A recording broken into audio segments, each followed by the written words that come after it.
பாலகிருஷ்ணன். இன்றைக்கி நம்ம பார்க்க போகிறது பார்த்திங்கன்னா தஞ்சை பெரிய கோயிலை பற்றி பார்க்க போகிறோம். அதுக்கெல்லாம் நம்ம சேனலை சப்ஸ்கிரைப் பண்ணுங்கள். இது கொடுக்குற சின்ன சின்ன சப்ஸ்கிரிப்ஷன் இது போன்ற வீடியோக்களை மேக் பண்ணுறதுக்கு நமக்கு ரொம்ப ஹெல்ப்ஃபுல்லாக இருக்கும். வாங்க வீடியோக்களை போகலாம். அதுக்கு மேலே ஒரு சில மோட்டிவேஷனல் வீடியோ பார்க்குறதுக்கு நமக்கு தனி சேனல் இருக்குது. மைக் சவுண்ட் டிவைஸ் அப்படிங்கிற ஒரு சேனல் இருக்குது. அந்த சேனலை சப்ஸ்கிரைப் பண்ணுங்கள். அதுக்கு ஆதரவு தெரியுங்க. கோலம் சம்மந்தப்பட்ட வீடியோக்களை பார்க்குறதுக்கு கிரியேட்டிவ் கோலம் அப்படிங்கிற ஒரு சேனல் இருக்குது. அந்த சேனலையும் பார்த்து சப்ஸ்கிரைப் பண்ணுங்கள். ஆதரவு தெரியுங்க. வாங்க வீடியோக்களை போகலாம். பார்த்திங்கன்னா தஞ்சை பெரிய கோயில் சாதாரணமாக இன்றைக்கி வந்து நம்ம ஒரு பில்டிங் கட்டணும்னா ஒரு 10 மாடி கட்டடமோ இல்லை ஒரு 20 மாடி கட்டடமோ நமக்கு ரொம்ப கஷ்டப்படுறோம். நிறைய நாள் வந்து உழைப்பு வருது. ஸோ பார்த்திங்கன்னா வந்து பெரிய பெரிய பில்டிங்லாம் கட்டணும்னா குறைஞ்சது 6 மாதம் 7 மாதம் 10 மாதம் 1 வருஷம் இழுத்துட்டே போகிறாங்க. ஏன்னா அதெல்லாம் பார்த்திங்கன்னா வந்து அந்தளவு வந்து பில்டிங்லாம் கட்டுறாங்க. ஆனால் பில்டிங்லாம் பார்த்திங்கன்னா வந்து ஏதாவது ஒரு நிலநடுக்கம் அந்த மாதிரி வரும்போது கூட பார்த்திங்கன்னா வந்து ஷேக்கிங் இருக்குது. ஆனால் 1000 வருஷத்துக்கு முன்னால் கட்டின கோயில் பார்த்திங்கன்னா ஒரு பெரிய அஸ்திவாரத்தில் இன்னமும் பார்த்திங்கன்னா ஒரு தமிழர்களுக்கு ஒரு எக்ஸாம்பிளாக, அதாவது ஒரு தமிழருடைய கலைக்கு வந்து ஒரு சிறந்த உதாரணமாக திகழுது. ஆனால் வந்து இந்த 1000 ஆண்டுகள் காலகட்டத்தில் பார்த்திங்கன்னா நிறைய பூகம்பங்கள் வந்திருக்கு. அதுக்கு ஒன்றுக்கு கூட லைட்டாக கூட குலுங்காமல் அந்தளவு வந்து ஸ்ட்ராங்காக இருக்குன்னா காரணம் பார்த்திங்கன்னா நம்ம ராஜராஜ சோழன் தான். ஸோ அவர் தான் இந்த கோயிலை கட்டியிருக்காரு அப்படின்னா அது மிகையாகாது. ஏன்னா அந்த காலகட்டத்தில் பார்த்திங்கன்னா வந்து அந்த கோயிலில் இருக்கிற அந்த கலசத்தில் இருக்கிற ஒரு கல், அதாவது கருங்கல் சொல்லுவாங்க. கருங்கல் தான் முக்கால்வாசி ஃபுல்லாமே கட்டியிருக்கிறாங்க. அப்படின்னா அந்த கருங்கலுடைய வெயிட் எவ்வளோ இருக்கும்னு நீங்கள் நினைக்கிறீங்க? சரியான வெயிட் இருக்கும்.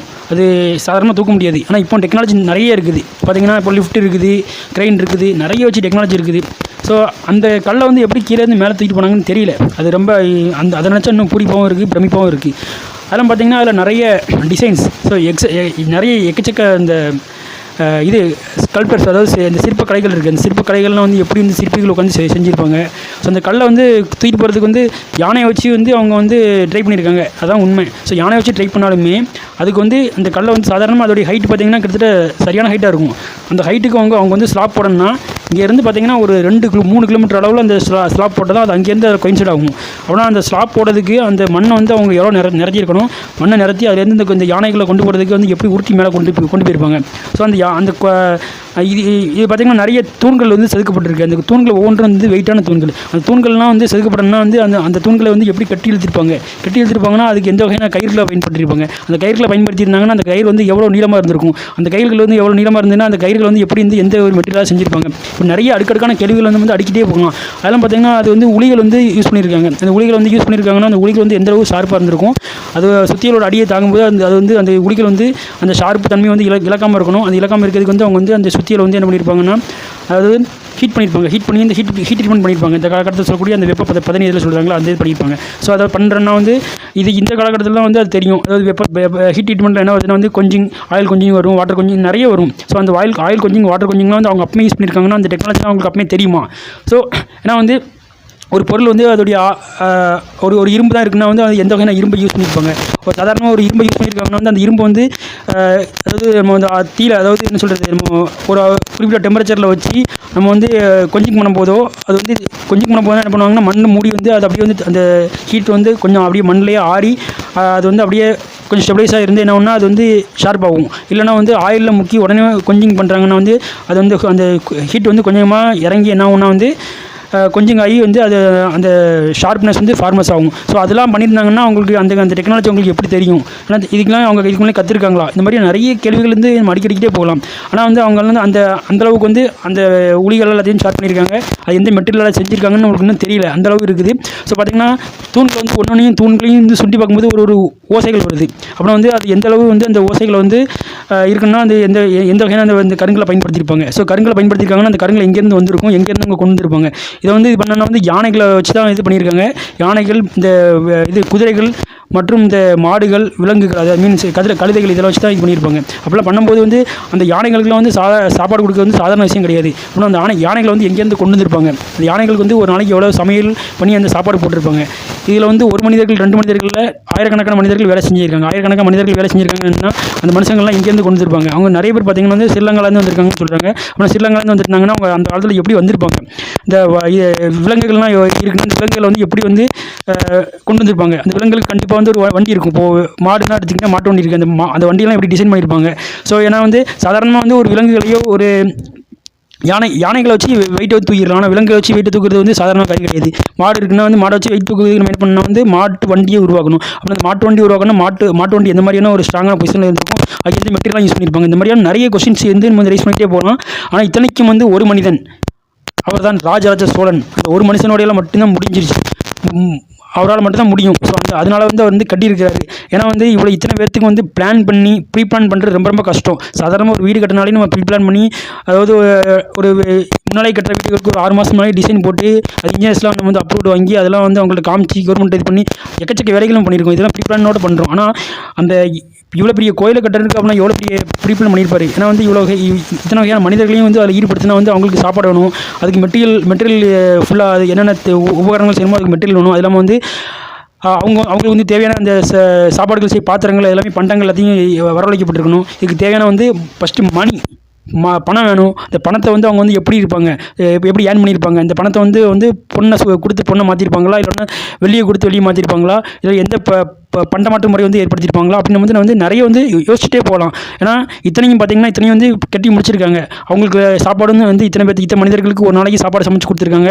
அதில் வந்து அவங்க எல்லாருமே சாப்பிட்டுருக்காங்க. சாப்பிட்டுட்டு அவங்களுக்கு அப்படின்னா எவ்வளோ பெரிய தங்க இருப்பிடம் தேவைப்பட்டிருக்கும். அந்த எல்லா இருப்பிடமும் வந்து அவங்க அமைச்சு கொடுத்து அதையும் வந்து சக்ஸஸ்ஃபுல்லாக பண்ணி இந்த கோயிலையும் கட்டி முடிச்சிருக்காங்க. கோயிலை கட்டி முடிக்கிறதுக்கு ஆண்டுகள் பல ஆயிருக்குது. அதெல்லாம் பார்த்தீங்கன்னா வந்து இத்தனை மனிதர்கள் வந்து வேலை பார்த்தாங்கன்னா அந்த அத்தனை மனிதர்களுக்கும் கண்டிப்பாக விபத்துன்னு ஒன்று நடக்காமல் இருந்திருக்காது. சிறு சிறு காயங்கள் கூட ஏற்பட்டிருக்கலாம். அப்படின்னா அந்த சிறு காயங்கள் ஏற்பட்டிருக்கும் போது வந்து அந்த காயங்களை இருந்து ஆறுதல் படுத்துறதுக்கோ வைத்தியருக்கு எத்தனை வைத்தியர்கள் வரவழைக்கப்பட்டிருப்பாங்க, அவங்க எங்கேருந்து வந்திருப்பாங்க, அந்த வைத்தியர்கள் யூஸ் பண்ண மூலிகைகள்லாம் எங்கேருந்து இருந்திருக்கும், அந்த மூலிகைகள் வந்து எந்தெந்த செடிகள்லேருந்து எடுக்கப்பட்டிருக்கும், அதுக்கு வந்து எவ்வளோ பெரிய டீம் ஒர்க் பண்ணியிருப்பாங்க.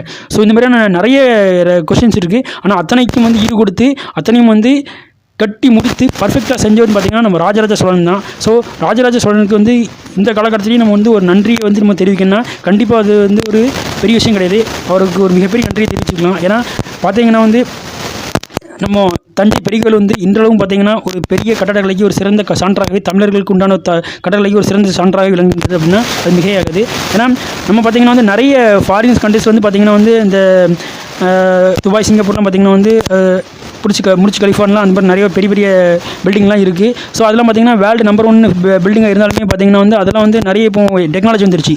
இந்த காலகட்டத்தில் வந்து அந்த மாதிரியான ஒரு பெரிய டெக்னாலஜி இருந்த காலகட்டத்தில் அந்த மாதிரியான ஒரு பெரிய பில்டிங் வந்து கட்டுறது சாதாரண விஷயம் கிடையாது. ஆனால் இதான் கட்டிட்டு தான் இருக்காங்க. அது அந்தளவு இல்லை, இந்த டெக்னாலஜி இருக்குது, அதனால் அதை செஞ்சிடலாம். ஆனால் அந்த காலகட்டத்தில் பார்த்திங்கன்னா இந்த டெக்னாலஜியுமே கிடையாது. டெக்னாலஜி இல்லாத ஒரு 1500 1200 காலகட்டத்தில் 1200 ஆண்டுகளுக்கு முன்பு வந்து அவங்க எப்படி கட்டியிருக்காங்கன்னா அது வந்து பெரிய விஷயம். ஸோ அதுக்கு வந்து நம்ம வந்து அந்த டிசைன்ஸ்லாம் எப்படி கட்டியிருப்பாங்க, டிசைன்ஸ்லாம் எப்படி போட்டிருப்பாங்க, எந்த இன்ஜினியர் அதில் ஒர்க் பண்ணியிருப்பாங்க அப்படின்னு நினைக்கும்போது அது வந்து பிரமிப்பாக இருக்குது. அதில் மட்டும் இல்லாமல் பார்த்திங்கன்னா அதில் வந்து பெயிண்ட்ஸ் நிறைய யூஸ் பண்ணியிருக்காங்க இன்சைடில். ஸோ வந்து சாதாரணமாக இந்த காலகட்டத்தில் வந்து நம்ம வந்து ஒரு வீட்டுக்கு வந்து பெயிண்ட் அடித்தாலுமே அந்த பெயிண்ட் வந்து ஒரு 5-6 வருஷத்துலையோ இல்லை ஒரு 4 வருஷம் 3 வருஷத்துலையோ வந்து பார்த்திங்கன்னா மழையில் ஃபுல்லாக வந்து பீல் ஆஃப் ஆகிடுது. பீல் ஆஃப் ஆகிட்டு என்ன ஒன்று வந்து வெறும் நம்ம கட்டின இது மட்டும்தான் இருக்குது, சவர் மட்டும்தான் இருக்குது. அந்த மாதிரி தான் இப்போ இருக்குது. ஆனால் வந்து அதில் போட்ட அந்த வர்ணம் வந்து இந்தளவும் வந்து பிரமிப்பாகவும் நம்மளை வந்து திகைப்படையவும் செய்தது காரணம் வந்து எந்த வகையான வண்ண பூச்சிகள் ஈடுபடுத்தியிருப்பாங்க, அதுக்கு என்ன வகையான ரசாயன கலவைகள் இல்லாமல் இயற்கையான கலவைகளை வந்து எந்தளவு வந்து ஈடுபடுத்தியிருப்பாங்க அப்படின்னு நினைக்கும் போது வந்து இன்னும் பிரமிப்பாகவும் ஆச்சரியமாகவும் இருக்குது. அது இல்லாமல் பார்த்திங்கன்னா வந்து சிற்பங்கள். ஸோ இது பார்த்திங்கன்னா வந்து ராஜராஜ சோழன் கட்டிய அந்த கோயில் வந்து கட்டிடக்கலைக்கு மட்டும் இல்லை சிற்பக்கலைக்கும் சான்று. ஏன்னா சிற்பங்கள் பார்த்திங்கன்னா வந்து ஒன்று ஒரு சின்ன ஒரு பெரிய தூண்லாம் எடுத்துக்கிட்டிங்கன்னா அந்த பெரிய தூணில் சின்ன சிற்பங்கள்லாம் பார்த்திங்கன்னா அந்த மைனூட்டாக இருக்கும். நம்ம சாதாரணமாக ஒரு கல்லில் எடுத்து நீங்கள் வந்து ஒரு டிராயிங் பண்ணுங்கள், பென்சில் கல் வேண்டாம், சாதாரணமாக நம்ம ஒரு உட்டில் எடுத்துக்கோங்களேன், உட்டில் எடுத்துகிட்டு ஒரு சின்ன பென்சில் வச்சு டிராயிங் பண்ணி அதை ஒரு சின்ன உளியால் செதுக்கி பாருங்களேன். அது ஏன்னா வந்து சாதாரணமாக நம்ம வந்து இந்த தச்சு வலைகள் அதாவது மரங்களில் உள்ள இந்த பீஸில் வந்து பார்த்திங்கன்னா நம்ம வந்து உளி வச்சு செதுக்கும்போது ஈஸியாக வந்துடும். அதில் வந்து ஈஸியான உறவு தான் இது பண்ணிக்கலாம். ஆனால் அந்த வேலைகளே வந்து பண்ணும்போது என்ன ஒன்று வந்து அவள் நுணுக்கமாக பண்ணுறதுக்கு டைமிங் அதிகமாக எடுக்கும். அதில் நம்ம வந்து ரொம்ப அதை கவனமாக பண்ணணும். அப்போ பண்ண மட்டும்தான் அந்த மாதிரியான கலைகள் வரும். ஆனால் ஒரு கல்லில் அந்த மாதிரியான சிற்பங்கள் செதுக்கிறது வந்து சாதாரண காரியம் கிடையாது. அது வந்து நிறைய எஃபெக்ட் போடணும். நம்ம கையெல்லாம் வந்து நிறைய புண்ணாகும், நம்ம வந்து நிறைய எஃபெக்ட் போடணும், நம்ம உடல் உழைப்பு அதிகமாகும், நிறைய வேலையை செஞ்சுவாங்க. ஸோ அந்த மாதிரி நிறைய சொல்லலாம். அதாவது ஒரு கல்லில் ஒரு போதியை மட்டுமே நம்ம அதாவது செதுக்கிறதுக்கு நம்மளுக்கு லேட் ஆகுதுன்னா ஒரு தூணை எடுத்து பார்த்திங்கன்னா எத்தனையோ டிசைன்ஸ் இருக்குது, எத்தனையோ சிற்பங்கள் இருக்குது. ஒரு தூண் மட்டும் கிடையாது, ஆயிரக்கணக்கான தூண்கள் இருக்குது. ஆயிரக்கணக்கான தூண்களை நிறுவதுக்கு அவங்க என்னெல்லாம் பண்ணியிருப்பாங்க, அது எந்த வகையான டாக்டிக்ஸ் அவங்க யூஸ் பண்ணியிருப்பாங்கன்னு பார்க்கும்போது நம்மளுக்கு பிரமிப்பாக இருக்குது. ஸோ இந்த மாதிரி வந்து சிற்பக்கலைகளை பற்றி நம்ம வந்து அதுவும் வந்து நம்ம தஞ்சை பெரிய கோயிலை பற்றி நம்ம வந்து சொல்லிக்கிட்டே போகலாம். ஸோ இது வந்து தமிழர்களுடைய கட்டிடக்கலைக்கு மட்டும் இல்லை, இந்திய கட்டிடக்கலைக்கும் இன்றும் ஒரு சான்றாக இருக்குது. ஏன்னா இது வந்து நிறைய யுனெஸ்கோ அந்த மாதிரி ஒரு பெரிய நிறுவனங்கள்லாம் ஒரு நம்ம தமிழர் பண்பாட்டுக்கு உண்டான ஒரு சான்றாக வந்து பெரியவங்களை வந்து அங்கீகரிச்சிருக்காங்க. ஸோ இந்த மாதிரியே பெரியவங்களை பற்றி நம்மளுக்கு வந்து நம்ம நிறைய சொல்லிகிட்டே போகலாம். ஸோ எனக்கு இந்த வீடியோ உங்களுக்கு ஷேர் பண்ணணும்னு தோணுச்சு, ஷேர் பண்ணிக்கிட்டேன். கண்டிப்பாக எல்லாருக்கும் இந்த வீடியோ ஷேர் பண்ணுங்கள். எல்லாருமே கண்டிப்பாக பார்க்கக்கூடிய காணொலி இது. இதே போன்ற மற்றொரு வீடியோவில் வந்து உங்களை வந்து சந்திக்கிறேன். அதுவரை உங்களிலிருந்து விடைபெறுவது உங்கள் நண்பன் பாலசன். தேங்க்யூ. Hats off.